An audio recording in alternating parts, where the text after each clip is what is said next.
नमस्कार साथियों, स्वागत है आप सभी का हमारे YouTube channel control mind classes में। साथियों, आज हम सभी पढ़ेंगे कक्षा 7 गणित त्रिभुज यानी कि अभ्यास 5A। इससे पहले हम लोग दक्षता 4 तक पढ़ चुके हैं। आज हमें अभ्यास 5A पढ़ना है। इससे पहले अगर आप लोग हमारे यूट्यूब चैनल पर नए हैं तो चैनल को सब्सक्राइब करिए और साथ में बेल आइकन को भी दबाइए ताकि जो भी वीडियो हम बनाए उसका नोटिफिकेशन सबसे पहले आपके पास टाइम पर मिल जाए। चलिए बिना टाइम वेस्ट किए हुए हम सवाल पे चलते हैं। सवाल हमारा 1 है कि आकृति 5.18 में कोण बी समकोण है, भुजा CA की माप होगी। यानी ये कहा है हमको, ये जो चित्र दिया है 5.18 में, ठीक 5.18 में जो हमारा चित्र दिया है, कहा है कि भुजा CA की माप बताइए हमको। ठीक है, ये कहा है कि भुजा CA की माप बताइए, जबकि हमको यहाँ पे ये दिया है 8 सेंटीमीटर, ये दिया है आपका 6 सेंटीमीटर और इसको बताना है, इसकी लंबाई हमको ज्ञात करनी है यहाँ से यहाँ तक की। ठीक है, ये आपको दूरी यहाँ पे कुछ बताना है। ठीक, चलिए देखिए इसमें 4 ऑप्शन भी दे रखा है, जिनमें में से कोई एक सही है, उसी को हमको टिक करना होगा, जो सही इसमें होगा उसी को। ठीक है, चलिए बी समकोण है, यहाँ पे बी समकोण है। जब भी कोई एक समकोण होता है, समकोण मतलब जहाँ 90 अंश का कोण बनता हो, तब वो हमारा पाइथागोरस प्रमेय का पालन करता है। किसका पालन करता है? तो पाइथागोरस प्रमेय का पालन करता है। तो देखिए हम लिख देंगे पाइथागोरस प्रमेय से इसको हल करेंगे। किससे? तो पाइथागोरस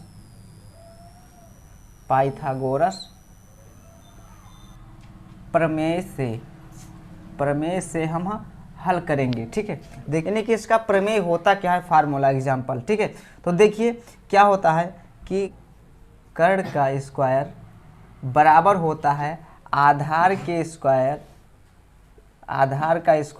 और प्लस लंब के स्क्वायर के योग के बराबर होता है।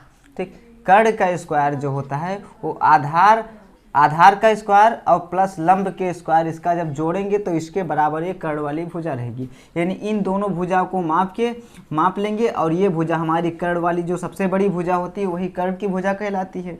ठीक है, तो हमें कर्ण की भुजा बताना है। ठीक, तो ये हमारा फार्मूला रहा। ठीक, अब देखिए हल हमारा यहाँ से स्टार्ट होता है, लिख देंगे हम हल। ठीक, हल में हमारा जो आधार कितना दिया है, आधार 8 सेंटीमीटर और लंब यानी कि बी पे लंब डाला गया है ना, यहाँ पे 90 अंश का कोण बना रहा है। ठीक, तो ये हमारा आधार हुआ, ये लंब हुआ और ये कर्ण की भुजा हो गई। ये आपका लंब है। ठीक, ये नीचे का साइड ये आपका आधार है और ये आपकी कर्ण की भुजा है। कौन सी भुजा? तो कर्ण की। त्रिभुज के सबसे बड़ी भुजा कर्ण की भुजा कहलाती है। ठीक, नीचे वाला हमेशा जिस पे ये त्रिभुज टिका हुआ होता है, नहीं रुका हुआ होता है, वो आधार कहलाता है। जो ऊपर की तरफ लंब डाला जाता है उसे लंब वाली भुजा कहलाया जाता है। ठीक है, तो देखिए हमें कर्ण का स्क्वायर पहले करेंगे, तो कर्ण की भुजा हमको पता नहीं है, यानी कि CA कर्ण की भुजा क्या है, CA, तो हम लिख देंगे CA हमको पता नहीं है। CA का स्क्वायर लिख देंगे बराबर हमारा क्या है ये, यानी कि CB कितना है, आधार यहाँ पे लिखा है तो आधार हमारा CB है, तो CB कितना है, तो 8 सेंटीमीटर। यहाँ पे लिख देंगे हम 8 का स्क्वायर, प्लस का साइन है लगा देंगे। लंब हमारा लंब कितना है, यानी कि B और D है, सॉरी BA है या AB बोलो कोई दिक्कत नहीं। तो लंब हमारा है कितना, 6 सेंटीमीटर, तो हम लिख देंगे लंब 6 और स्क्वायर लंब का है तो लंब का स्क्वायर कर देंगे। ठीक है, अब देखिए यहाँ पे CA स्क्वायर हो गया और इक्वल टू आपका 8 का स्क्वायर यानी कि 8 गुणे 8 हुआ, तो 8 अठाई कितना हो गए, 64 हो गया। प्लस 6 का स्क्वायर होता है 6 गुणे 6 यानी कि 36 हो गया, 6 का हमें 36। ठीक, अब देखिए इन दोनों को जोड़ेंगे। ठीक, तो 64 और 36 कितना हो गया, 100 हो गया, यानी कि CA स्क्वायर बराबर हो गया 6 4 10 के 0 हासिल 1, 6 3 9 1 10, यानी कि 100 हो गया। ठीक, अब देखिए यहाँ पे स्क्वायर लगा है। ठीक, तो स्क्वायर का मतलब, या फिर इसके ऊपर भी स्क्वायर लगाओ। ठीक, तो देखिए, या फिर देखो इसका वर्गमूल निकालो, इसका मतलब ही कि वर्ग कर लो, तो CA बराबर हो जाएगा आपका, यानी कि स्क्वायर हटाए। ठीक, तो क्या हुआ, यानी कि इसके ऊपर रूट चढ़ गया 100। ठीक है, अब देखिए 100 जो यहाँ इस तरह से कोई चीज़ लिखे हुए होते हैं, या फिर देखिए पहले ये ट्रिक समझ लो। ठीक, तो ये इस तरह से अगर लिखे हुए होते हैं तो इसका मतलब ये होता है कि 10 गुणे 10 हो सकता है, नहीं 10 दाम 100, तो कोई 10 एक बाहर आ जाएगा। ठीक, तो देखिए सेम वही प्रक्रिया हमको करनी है। या फिर देखो यहाँ पे 10 का स्क्वायर भी कर सकते हो, इसका वर्गमूल निकालोगे तो 10 का स्क्वायर या सी ए का स्क्वायर, स्क्वायर से स्क्वायर चला जाएगा, आपका आ जाएगा सी ए बराबर 10। ठीक, तो 10 सेंटीमीटर यही आपका क्या हो गया, आंसर निकल कर आ गया। ठीक, तो इस प्रकार से आप आंसर निकाल सकते हो। और इसमें 4 ऑप्शन जो दिया था इसमें से कौन सही है, तो दूसरा ऑप्शन सही है, हम दूसरे पे टिक कर देंगे। ठीक, तो ये आपका आंसर हुआ खत्म। समझ में आ गया कि नहीं आ गया? चलिए हम अगले क्वेश्चन पे बढ़ते हैं। क्वेश्चन नंबर दूसरा है कि आकृति 5.19 में कोण ए समकोण है वो, तो ए बी की माप होगी। ये हमसे सवाल में कहा कि यहाँ आकृति में यानी कि 5.19 में कोण ए समकोण हो तो ए बी की माप होगी, ये सवाल में कहा है हमसे। देखो ए बी की माप पूछा है, यहाँ हमको यानी कि ये दिया। अब इसको चाहे कर्ण मानो चाहे इसको कर्ण मानो, यानी कि सबसे बड़ी भुजा कर्ण कहलाती है। तो कौन सी कर्ण है हमारी, तो ये हमारी कर्ण हो गई। ये इसको लंब मानो या लंब इसको मानो, इसको आधार मानो चाहे इसको आधार मानो, दोनों में से कोई एक मान सकते हो। एक आधार है एक लंब है, और जबकि ये 13 हमारा कर्ण है, क्योंकि ये भुजा छोटी है तो ये लंब हो सकती है या फिर आधार हो सकती है। ये हमारी सबसे बड़ी भुजा है तो ये कर्ण की भुजा कहलाएगी। हमको ये भुजा पूछा है, ए बी की लंबाई ए बी की माप होगी। ठीक है, तो हमको बताना है। किससे बताएंगे, किस प्रमेय से, तो पाइथागोरस प्रमेय का यूज करेंगे। पाइथागोरस प्रमेय क्या होता है, कर्ण का स्क्वायर, कर्ण का स्क्वायर, ठीक है, कर्ण का स्क्वायर के बराबर होता है आधार का स्क्वायर प्लस लंब का स्क्वायर। ठीक है, इसके दोनों के योग के बराबर ये होता है। ठीक, यानी कर्ण का स्क्वायर आधार का स्क्वायर प्लस लंब का स्क्वायर के योग के क्या होता है, बराबर होता है। तो देखिए कर्ण का हमारा स्क्वायर दिया है, यानी कि ए बी बी सी की माप दी है 13 सेंटीमीटर, तो ये 13 सेंटीमीटर कर्ण वाली भुजा है। यहाँ पे लिख देंगे हम 13 का वर्ग यानी कि स्क्वायर बराबर होता है आधार, इसको मान लो या फिर लंब मान लो, चलो हम आधार ही मान लेते हैं। तो यहाँ पे हम लिख दिए 12, तो 12 का स्क्वायर यानी कि हमारा आधार समझ लो हो गया। लंब ये हमारा ए बी लंब मान लिए, तो ए बी जो लंब है इसी को बताना है, तो यहाँ पे प्लस ए बी हम लिख सकते हैं ए बी का स्क्वायर, यानी कि ये हमको पता नहीं है। देखिए यहाँ पे 13 का स्क्वायर कितना होता है, 169 होता है, यानी कि 13 गुणे में 13। ठीक है, यानी कि 13 3 39 के 9 हासिल 3, 13 एक कम में 13 और 3 कितना हो गया, तो 16 हो गया। ठीक, यानी 169। ठीक, अब देखिए बराबर हो गया 12 का स्क्वायर यानी कि 12 गुणे 12, 12 बराबर 144 हो गया, प्लस ए बी का स्क्वायर ये बच गया। ठीक, इसी को हमको पता करना है। अब देखिए 169 लिखा हुआ होता है, ये चीज़ आप लोग पहले क्लासों में पढ़ चुके होंगे कि बराबर की कोई संख्या एक तरफ भेजी जाती है, यानी कि चर पद को एक तरफ भेजा जाता है और अचर को एक तरफ किया जाता है। तो ये जो 144 है इसको बराबर के इस पार भेजेंगे, तो ये अगर प्लस का होगा तो माइनस का, माइनस का होगा तो प्लस का, गुणा का होगा भाग का, भाग का होगा गुणा का। तो ये प्लस का 144 है, इधर आएगा तो 144 माइनस का हो जाएगा, बराबर इधर बच जाएगा आपका ए बी का स्क्वायर। ठीक, अब देखिए 169 में से 144 को घटाए, 9 में 4 गया तो 5 बच गया, 6 में 4 गया तो 2 बच गया, और 1 से 1 कैंसिल हो गया, यानी कि 25 बच गया। बराबर में इधर ए बी का स्क्वायर बचा है। ठीक, तब 25 देखो अभी हमने थोड़ी देर पहले सवाल में बताया था पहले नंबर में कि इस रूट को हटाओ तो या फिर इसका वर्ग निकाल लो। ठीक, तो ये 5 ए बी बराबर हो जाएगा ए बी बराबर में 5।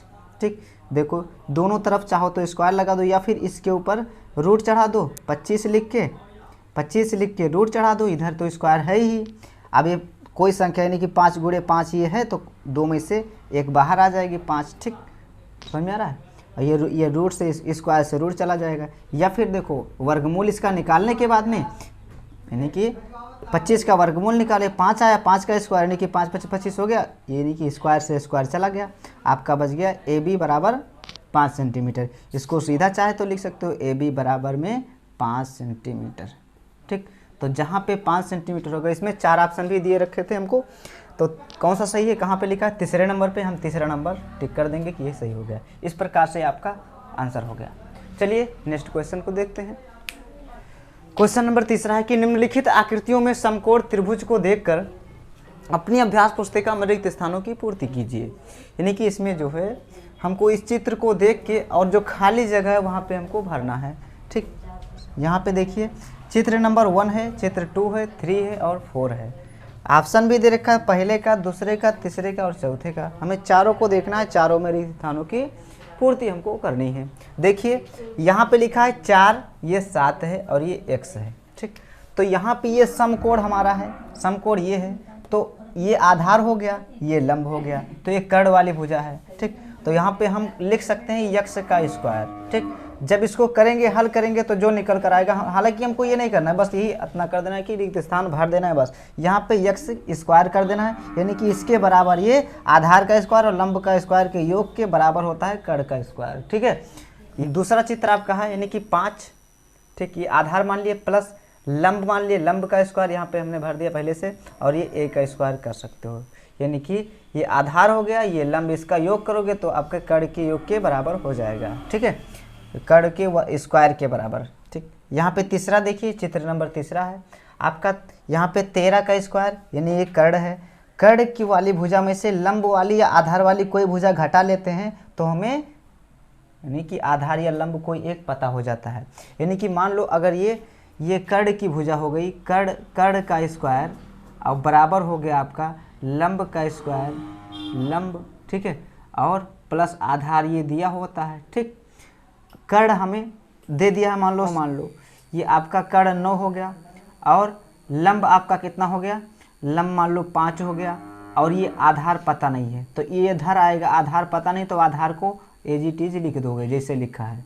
ठीक, अब देखो यहाँ पे योग है इसका, तो ये 5 इधर आएगा तो यानी कि 9 में घट जाएगा और बराबर में आपका आधार बच जाएगा, घटाओगे तो 4 बचेगा, यही 4 आपका आधार हो जाएगा। तो सेम वही प्रक्रिया यहाँ पे करना होगा, यानी कि ये कर्ण का स्क्वायर है तो कर्ण के स्क्वायर में से आधार या लंब में से कोई एक घटा लेंगे तो हमें यहाँ आधार या लंब कोई बच जाएगा एक। ठीक है, तो हालांकि ये हमको नहीं लिखना है, पर यहाँ पे जो p रखा है, दे रखा है, हमको यहाँ पे p लिख के और p का स्क्वायर कर देना है, यानी कि p स्क्वायर यहाँ पे हो जाएगा तीसरे चित्र में।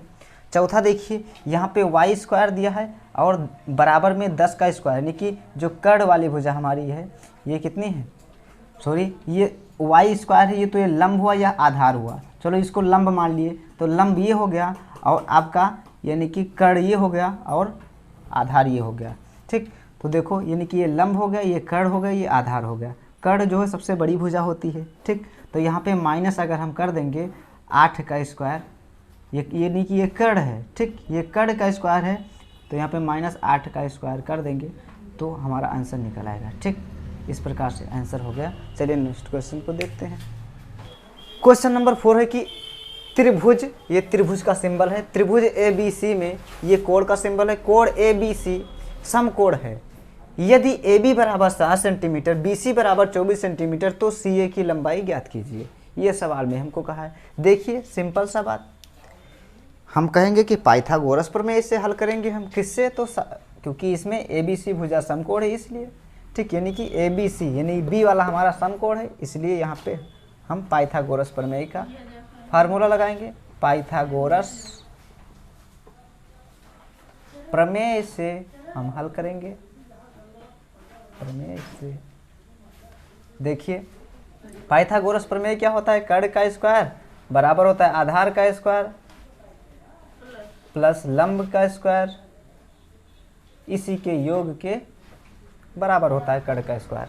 देखिए आधार 24, ये 24 दिया है तो ये क्या है, आइए आधार है तो आधार के जगह पे हम लिख देंगे क्या, BC हमको दिया है 24, यहाँ पे लिख देंगे हम BC। ठीक, प्लस आधार हमारा है क्या, BA या AB बोल सकते हो, AB, और यहाँ कर्ण क्या है तो CA है। ठीक, ये CA है, इसका वर्ग इसका वर्ग इसका वर्ग। ठीक, अब देखिए हमारा जो BC दिया है, BC हमें दिया है कितना, तो 24 दिया है, तो हम 24 का स्क्वायर कर देंगे, प्लस AB कितना है तो 7 सेंटीमीटर, यानी कि 7 का स्क्वायर कर देंगे, बराबर इधर CA हमारा पता करना है तो CA हम यहाँ पे CA का स्क्वायर लिख देंगे। देखिए इसके योग के हमने कहा बराबर होता है। ठीक, ये पाइथागोरस प्रमेय है। अब देखिए क्या करना है आपको, यानी कि यहाँ पे CA कर देना है, CA का स्क्वायर बराबर में 24 का स्क्वायर करोगे 24 गुणे 24 आ जाएगा 576 प्लस 7 का स्क्वायर ये 7 गुणे 7 7 सत्ते 49 हो गया। दोनों को जोड़ेंगे तो सी ए स्क्वायर हो गया बराबर 576 और 49 को जोड़ दे तो 9 6 15 5 हासिल 1 और 4 7 11 1 हासिल 12 के 2 हासिल 1 और 5 और 1 6 यानी कि 625 हो गया। ठीक, अब देखिए 625 जो है 25 का स्क्वायर होता है, किसका होता है तो 25 का वर्ग होता है, 25 का वर्ग यानी कि 25 गुणे 25। तो हम लिख सकते हैं सी ए स्क्वायर बराबर 25 का स्क्वायर। 25 का स्क्वायर नहीं चाहिए, ये समझ लो कि 625 ही लिखा हो 25 का स्क्वायर, नहीं 25 गुणे 25। स्क्वायर से स्क्वायर चला जाएगा, आ जाएगा सी ए बराबर में 25। ठीक, तो ये आपका 25 सेंटीमीटर निकल कर आ गया। यहाँ पे हमको लिख देना है 25। ठीक, तो ये आपका आंसर है 25। सी ए हमारा, सी ए का माप पूछा था, सी ए की लंबाई, तो सी ए की लंबाई कितना है तो 25 सेंटीमीटर निकल कर आया, यही लिख देना हमको। इस प्रकार से आंसर हो गया। अगला क्वेश्चन को देखते हैं। क्वेश्चन नंबर 5 है कि आयत ए बी सी डी में विकर्ण सी ए बराबर 20 सेंटीमीटर और ए बी बराबर 16 सेंटीमीटर, तो बी सी की लंबाई ज्ञात कीजिए। यहाँ पे देखिए, यानी ये आयत है, आयत के आमने सामने की भुजा आपस में बराबर होती है, यानी कि आमने सामने की भुजा आयत की बराबर होती है। ठीक, तो देखिए यहाँ पे हमारा जो विकर्ण खींचा हुआ बीच में, इसको विकर्ण की भुजा कहते हैं। तो विकर्ण हमारा कितना है 20 सेंटीमीटर और यानी कि ए बी हमारा आधार है कितना है ये 16 सेंटीमीटर और ये बी सी हमें पता करना है, यानी कि इसकी लंबाई हमको बतानी है। ठीक है, देखिए क्या करेंगे, वही फार्मूला लगाएंगे पाइथागोरस वाला। ठीक है, यानी हम लिख देंगे पाइथागोरस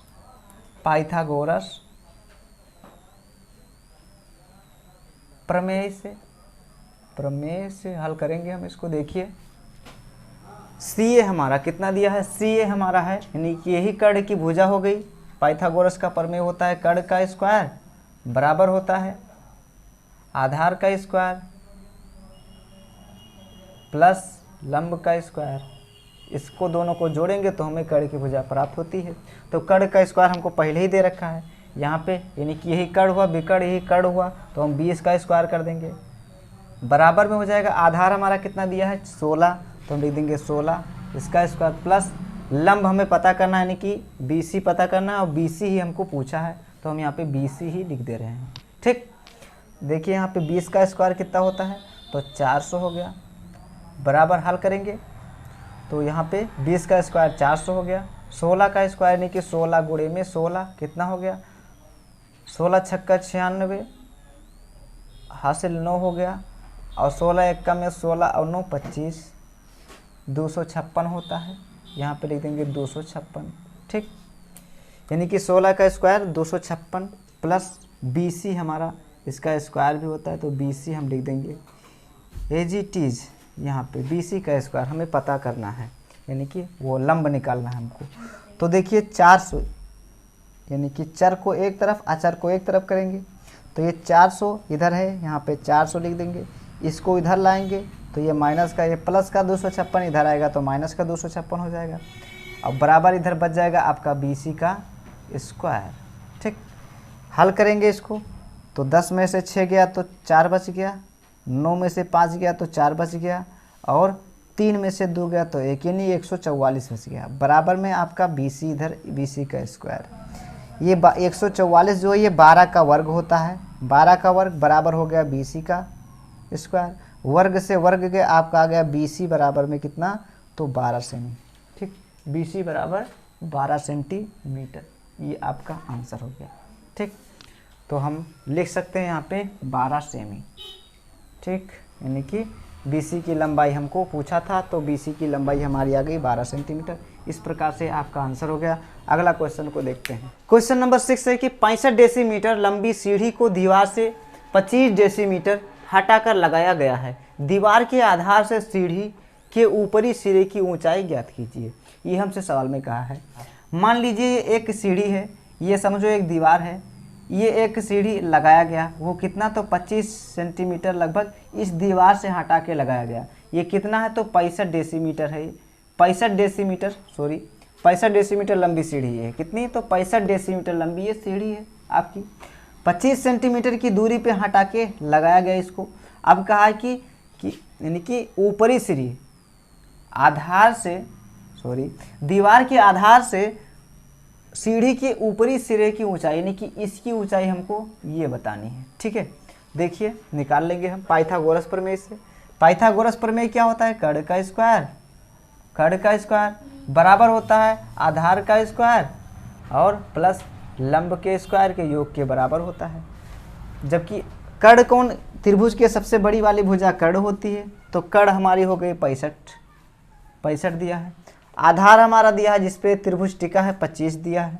ठीक है, लिख देंगे 25 का स्क्वायर प्लस लंब हमें पता नहीं तो हम यहाँ पे लंब का स्क्वायर ही रहने देते हैं।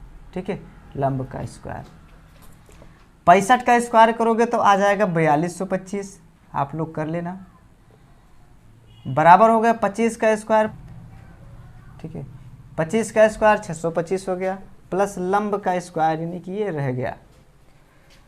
यहाँ पे इसको इधर भेजेंगे, चर को एक तरफ अचर को एक तरफ, यहाँ पे कुछ मान लेते या फिर इधर करेंगे हम लाएंगे तो 4225 ये है, इधर आएगा ये माइनस का 625 हो जाएगा, बराबर हो जाएगा ये आपका लंब का स्क्वायर इधर बच जाएगा। ठीक है, घटा लेंगे तो 5 में 5 गया 0 और 2 में 2 गया तो 0 और 12 में 6 गया तो 6 बच गया, यहाँ पे केवल 3, कितना आ गया? तो 3600, बराबर में हो गया आपका लंब का स्क्वायर। ठीक, तो ये आपका यानी कि 60 का वर्ग है, 60 का स्क्वायर यानी कि 3600 होता है, बराबर हो जाएगा आपका इधर लंब का स्क्वायर। ठीक, स्क्वायर से स्क्वायर चला गया यानी कि लंब बराबर आ गया, लंब बराबर आपका 60, यही डेसीमीटर में दिया है तो डेसीमीटर हम लिख देंगे, डेसीमीटर। ये आपका क्या है? तो आंसर हो गया। हमसे पूछा था कि ऊपरी सिरे की ऊंचाई ज्ञात कीजिए, तो हमने ये ऊपरी सिरे की लंबाई ज्ञात किया, तो ये कितना आया? तो 60 डेसीमीटर। ठीक है, इस प्रकार से आंसर हो गया। चलिए अगला क्वेश्चन को देखते हैं। क्वेश्चन नंबर 7 है कि 26 मीटर लंबा एक तार है, उसका एक सिरा 24 मीटर ऊंचे खंभे के ऊपरी सिरे से बंधा है और दूसरा सिरा जमीन में गड़ा है। जमीन पर खंभे और तार के निचले सिरे के बीच की दूरी ज्ञात कीजिए। ये एक छोटा सा सवाल है, इसको आसानी से देखिए हल कर लीजिए। तो नहीं कितना 26 मीटर लंबा एक तार है, उसका एक सिरा यानी कि 24 मीटर ऊंचे खंभे, तो 24 मीटर खंभे की ऊंचाई, मान लो ये खंभा है, ये कितना 24 मीटर है, कितने मीटर है? तो 24 मीटर। ठीक, 24 मीटर ऊंचा खंभा है और 26 मीटर लंबा एक तार है। ठीक है, कि 24 मीटर ऊंचे खंभे के ऊपरी सिरे से बंधा है, यानी कि ये जो तार 26 मीटर का है, ये कहाँ? ऊपरी सिरे से लेकर निचली सिरे, यानी कि इस प्रकार से ये बंधा है, खंभे के ऊपरी सिरे से इस प्रकार से ये बंधा है। ठीक, फिर कहा कि और दूसरा सिरा, यानी कि यहाँ पे बंधा है और दूसरा सिरा जमीन में गड़ा है, तो यहाँ जमीन में ये गड़ा है। ठीक है, धंसा है। एक सिरा 24 मीटर यानी कि एक खंभा 24 मीटर है। ठीक, और 26 मीटर तार के 26 मीटर तार जो 24 मीटर ऊंचे खंभे के ऊपरी सिरे से ये बंधा है और एक सिरा इसका जमीन में धंसा है, नहीं गड़ा है। जमीन पर खंभे और तार के, जमीन पर जो है, जमीन, ये जमीन समझो है। ठीक है, तो ये जमीन पर खंभे और तार, ये खंभा ये तार है, इसके बीच की दूरी हमको ये पता करना है। ठीक है, इसको हमको बताना है। तो देखिए ये आपका 26 मीटर था, कितना? 26 मीटर। ठीक, हम वही फार्मूला पाइथागोरस प्रमेय से हल करेंगे। किससे? तो पाइथागोरस प्रमेय से। देखिए सिंपल पाइथागोरस प्रमेय का फार्मूला होता है कड़ का स्क्वायर बराबर होता है आधार का स्क्वायर, आधार का स्क्वायर और प्लस में लंब का स्क्वायर का योग। ठीक है, ये होता है। देखिए कड़ हमारा दिया है 26, ये कड़ की भुजा हुई तो 26, इसका स्क्वायर करेंगे बराबर, आधार हमें पता नहीं है, यहाँ पर आधार ही लिख देंगे हम, स्क्वायर है तो स्क्वायर, लंब कितना है 24, यहाँ पे 24 लिख देंगे, स्क्वायर है तो स्क्वायर, 26 का स्क्वायर 676 बराबर आधार का स्क्वायर पता नहीं लिख देंगे ऐसे ही, प्लस 24 का स्क्वायर 576। देखिए ये 676 है, आधार को इधर रोकोगे तो ये 576 इधर आएगा, तो प्लस का 576 इधर आएगा, माइनस का 576 हो जाएगा, 576 हो गया। बराबर में आपका आधार का स्क्वायर रह गया। ठीक, घटा लेंगे, 6 में 6 गया 0, 7 में 7 गया 0 और 6 में 5 गया तो 1 बच गया। आपका 100 बचा, इधर आधार का स्क्वायर बच गया। ठीक है, ये 100 जो है 10 का स्क्वायर होता है, बराबर हो गया आपका आधार का स्क्वायर। स्क्वायर से स्क्वायर कैंसिल, यानी कि आधार बराबर हो गया आपका, आधार बराबर आ गया कितना, तो 10 सेंटीमीटर। ठीक, 10 सेंटीमीटर ने मीटर में पूछा था तो हम मीटर में जवाब देंगे कि 10 मीटर, ये आपका आंसर होगा। ठीक, तो इस प्रकार से ये आंसर निकाल लेंगे आसानी से। चलिए अगला क्वेश्चन को देखते हैं। क्वेश्चन नंबर 8 है कि निम्नलिखित पाइथागोरियन त्रिक हैं, प्रत्येक से 3-3 पाइथागोरियन त्रिक बनाइए। ये सवाल में कहा हमसे कि निम्नलिखित पाइथागोरियन त्रिक हैं, प्रत्येक से 3-3 पाइथागोरियन त्रिक बनाइए। यानी कि हमको जो 1, 2, 3 दिए, इसमें 3-3 पाइथागोरियन त्रिक और बनाना है। यानी कि पाइथागोरियन त्रिक का जो पालन करे, तो ये पालन कर रहा है क्योंकि कर्ण की भुजा सबसे बड़ी भुजा होती है। इसका योग करोगे, इसका स्क्वायर और इसका स्क्वायर करोगे, यानी कि हो जाएगा 3 का स्क्वायर। 3 का स्क्वायर हो गया आपका 9, 4 का स्क्वायर हो गया 4 चौको 16 और 5 का स्क्वायर 25 हो गया। ठीक है, देखो इसको जोड़ोगे तो 16, 9, 25 हो गया, बराबर ये 25 हो गया। तो नहीं, पाइथागोरियन त्रिक ये है। ठीक, हमको तो पहले ही बता दिया कि ये है, पर हमके 3-3 और बनाना है। तो देखो इसमें अगर 2 से गुणा लगा दें, सब में 2 से गुणा लगा देंगे, ठीक है, सभी में, तो 2 तियाँ हो जाएगा 6। ठीक, यानी कि 2 तियाँ 6, 2 चौको 8, 2 पंचे 10। इस प्रकार से ये भी पाइथागोरियन त्रिक का पालन करेगा। फिर 3 से लगा देंगे तो 3 त्रिक का 9, 4 तियाँ 12 और 5 तियाँ 15, ये भी पाइथागोरियन त्रिक है। फिर 4 से लगा देंगे तो 4 तियाँ 12 और 4 चौको 16 और 5 बचे 5 चौको 20। ठीक, ये हो गया, यानी कि 4 से लगाया तो 5 चौको 20, 4 चौको 16 और 4 तियाँ 12। तो ये पाइथागोरियन त्रिक है, हल करोगे तो निकल कर आएगा। इस प्रकार से सेम वही प्रक्रिया यहाँ पर, 5 दूनी 10, 2 से गुणा लगाए, 12 दूना 24 हो गया, 12 दूना में 24, 13 दूना 26। ठीक, फिर 5 तियाँ 15, 12 तियाँ 36 और 13 तियाँ 39। फिर एक लिखना है आपको, यानी कि 5 चौको 4 से लगाओ तो 5 चौको 20, 5 चौको 20, 12 चौको 48 और 13 चौको 52। इस प्रकार से हो गया। सेम वही 8 दूनी 16, 15 दूना 30, 17 दूना 34। ठीक, ये 8 त्रिक 24, 15 तियाँ 45 और 17 तियाँ 51। 2 हो गए, एक और लिखना है आपको, तो 8 चौको 32 और 15 चौको 60 और 17 चौको 68, 17 चौको 68। इस प्रकार से ये 3-3 और हो गए, ये आंसर हो गया। अगला क्वेश्चन देखिए, क्वेश्चन नंबर 9 है कि निम्नलिखित में पाइथागोरियन त्रिक छांट कर लिखिए। हमको ये देखना है कि कौन कौन इसमें पाइथागोरियन त्रिक है, यानी कि पाइथागोरस प्रमेय का पालन करते हैं, कौन कौन से नहीं करते हैं। देखिए, पाइथागोरस प्रमेय का फार्मूला होता है क्या, कि कर्ण का स्क्वायर और आधार का स्क्वायर लंब का स्क्वायर के योग के बराबर होता है, जो कर्ण के स्क्वायर होता है। तो कर्ण वाली भुजा जो होती है, सबसे बड़ी भुजा जो 13 है, ये कर्ण वाली भुजा हो गई। तो यहाँ पे कर्ण का स्क्वायर हम लिख देंगे, कर्ण का स्क्वायर बराबर होता है आधार का स्क्वायर प्लस लंब का स्क्वायर का योग के बराबर होता है। तो कर्ण हमारा 13 है, इसका स्क्वायर बराबर, ये आधार हमारा कोई भी मान सकते हो इसमें से, चलो 12 को मान लिए, 12 का स्क्वायर प्लस 5 का स्क्वायर कर लो, 13 का स्क्वायर होता है 169 होता है, बराबर 12 का स्क्वायर 144 होता है, 5 का स्क्वायर 25 होता है, यानी कि 5 गुणे 5 25, 12 गुणे 12 13 गुणे 13। ठीक है, देखिए इसको जोड़ लेंगे तो यहाँ है 169 बराबर हो गया 5 4 9, 4 2 6 और 1, यानी कि 169, ये बराबर है। तो हम कह सकते हैं कि ये पाइथागोरियन त्रिक है, यानी कि ये पालन करता है। इसको देखते हैं, 15 का स्क्वायर पहले,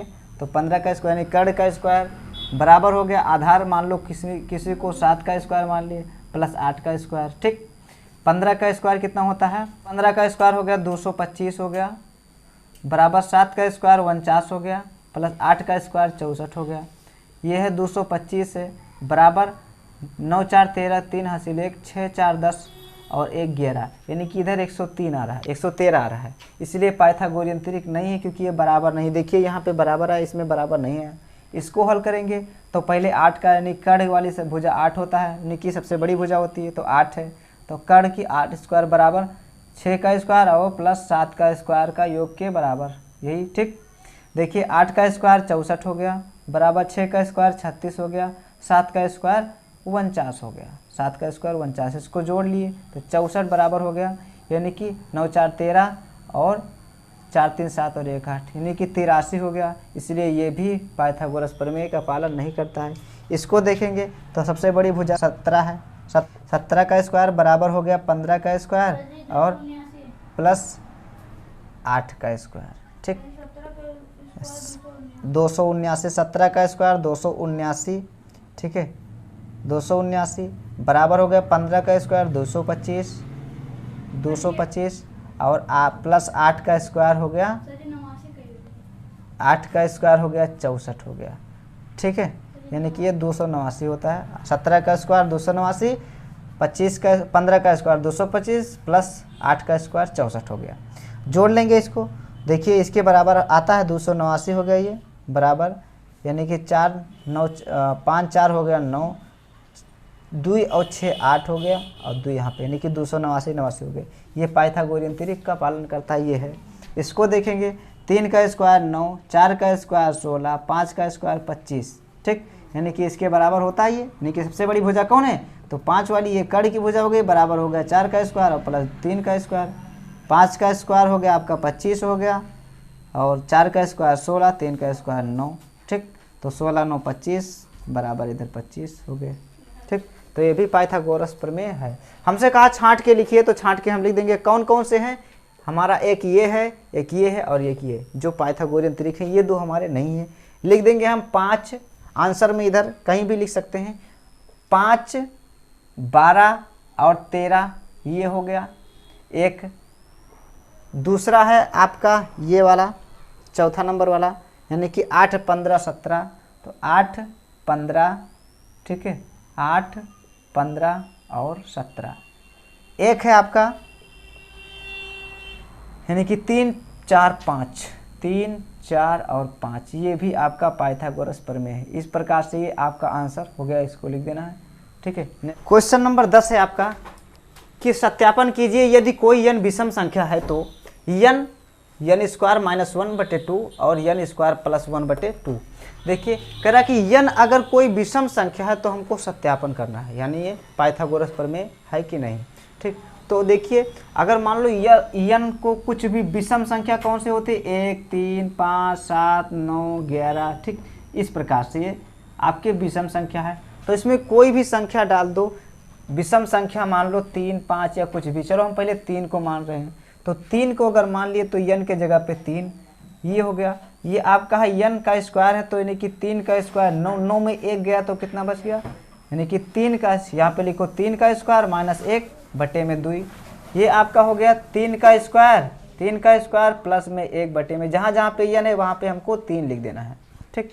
देखो ये यहाँ पे 3 है, 3 का स्क्वायर 9 हो गया, 9 में से 1 गया तो 8 बचा, ठीक, यानी कि 3 का स्क्वायर 9 हो गया, 9 में 1 गया 8 बचा, बटे में 2 आ गया।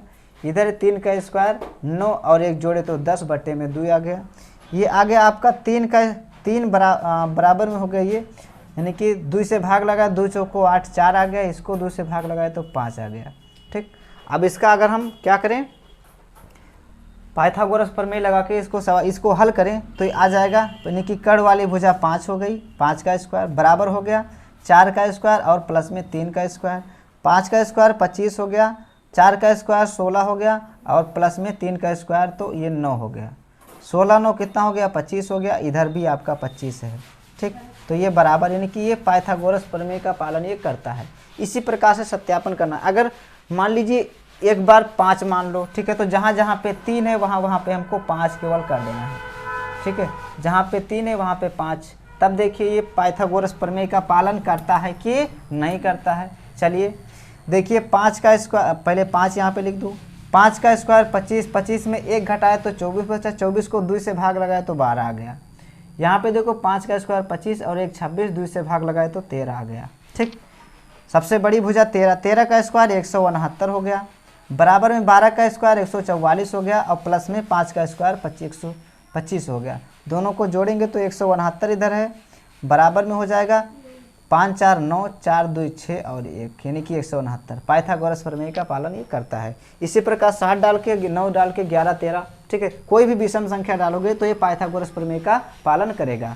ठीक, तो इस प्रकार से आपका आंसर हो गया